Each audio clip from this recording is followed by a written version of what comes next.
Bonjour tout le monde. Alors, chers maîtres, chers confrères, permettez-moi de vous présenter un sujet fréquemment rencontré au sein de notre service de pneumoallergologie et d'infectiologie à l'hôpital d'enfants de Rabat. Aujourd'hui, je vous expose notre étude intitulée Les causes d'arrêt du traitement de fond de l'asthme chez les enfants hospitalisés pour exacerbation sévère. Cette étude vise à identifier les raisons de l'interruption du traitement de fond. L'asthme est la première maladie chronique touchant entre 15 à 20% de la population marocaine. Il représente un enjeu de santé publique majeur. Alors, l'objectif de la prise en charge, c'est d'avoir un bon contrôle de la maladie. Et cependant, l'une des grandes causes de non-contrôle de l'asthme, c'est l'observance thérapeutique. Ce travail a pour but d'identifier les raisons de l'arrêt du traitement de fond chez les patients hospitalisés pour exacerbation sévère de l'asthme. Cette étude prospective porte sur des enfants asthmatiques âgés de 6 mois à 15 ans, étendue sur une période de 4 mois allant de fin juillet à fin novembre en 2024. La méthodologie adoptée repose sur un questionnaire standardisé sur les principales causes entraînant l'arrêt du traitement de fond. Cette étude inclut les enfants âgés de 6 mois à 15 ans, diagnostiqués asthmatiques depuis au moins 3 mois, hospitalisés pour une exacerbation d'asthme de l'enfant, et ayant interrompu leur traitement de fond. Sont exclus de l'étude les nourrissons de moins de 6 mois, ainsi que les patients présentant une pathologie associée à l'asthme. L'étude a concerné 100 enfants dont l'âge moyen était de 8 ans, avec des extrêmes allant de 3 ans à 15 ans. Il y avait une prédominance masculine avec un ratio de 2 garçons pour une fille. Dans le cadre de notre étude, nous avons constaté que plus de 50% des enfants proviennent de milieux socio-économiques modestes. La rhinite allergique est la comorbidité la plus fréquente, touchant 55% des patients, et l'âge moyen d'apparition des symptômes chez ces enfants est de 2 ans. Par ailleurs, 20% des patients ont un frère asthmatique, et enfin, on a chiffré que plus de 70% des mères qui étaient impliquées avec leurs enfants. Dès le diagnostic, 97% de nos patients ont commencé un traitement de fond à base de corticothérapie inhalée et concernant le contrôle des symptômes, tous les patients présentaient un mauvais contrôle de la maladie, d'où leur hospitalisation au sein de notre service.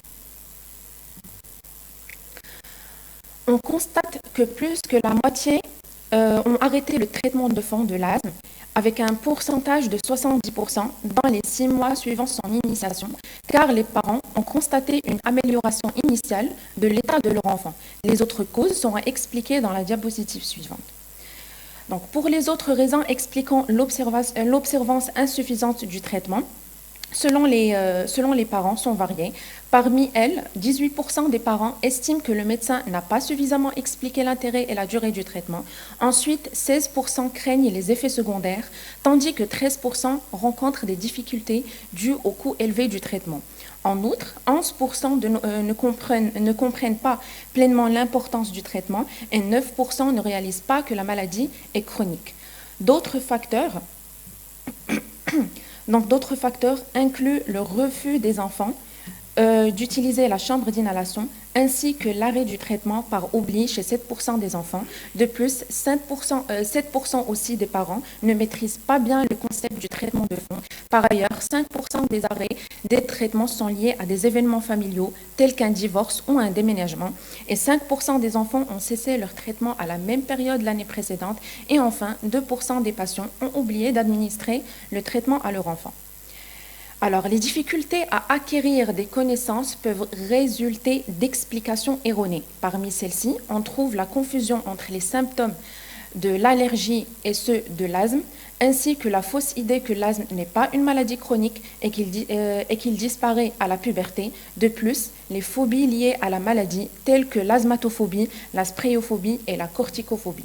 De nombreuses études ont mis en évidence que les patients ayant une bonne observance connaissent plusieurs avantages, tels une réduction des hospitalisations et des recours aux urgences. Cela a également un impact positif sur l'absentéisme scolaire, diminution de la corticophobie et contribue enfin à l'amélioration de la fonction respiratoire.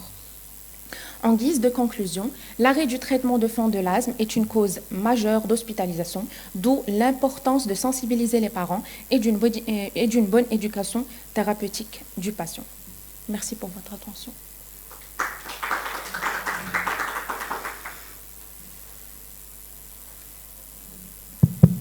Merci pour le respect du temps. Alors, je voulais juste, pour vos graphiques, la prochaine fois, essayer d'avoir un fond blanc. Le fond noir, après, il n'y a que vous qui voyez, pas nous. Alors, je reviens, c'est une étude très intéressante. Donc, c'est une étude prospective, si j'ai bien compris. Oui. Vous avez essayé de voir, l'objectif, c'était quelles étaient les causes d'arrêt du traitement de faim. Oui. Et vous avez choisi une tranche d'âge de 6 mois à 15 ans. Oui.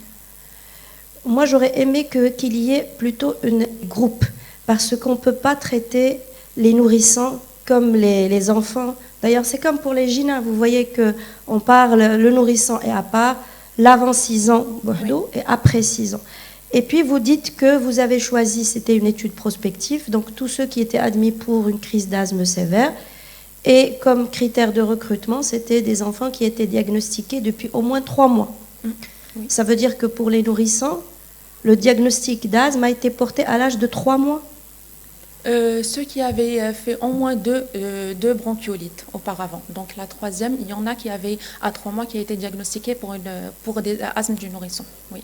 Je pense que c'est très, mais il y avait très, un pourcentage qui était très faible. Oui. Voilà, donc franchement, porter le diagnostic comme ça à l'âge de 3 mois, c'est un peu... Et puis donc pour la moyenne, donc vous voyez...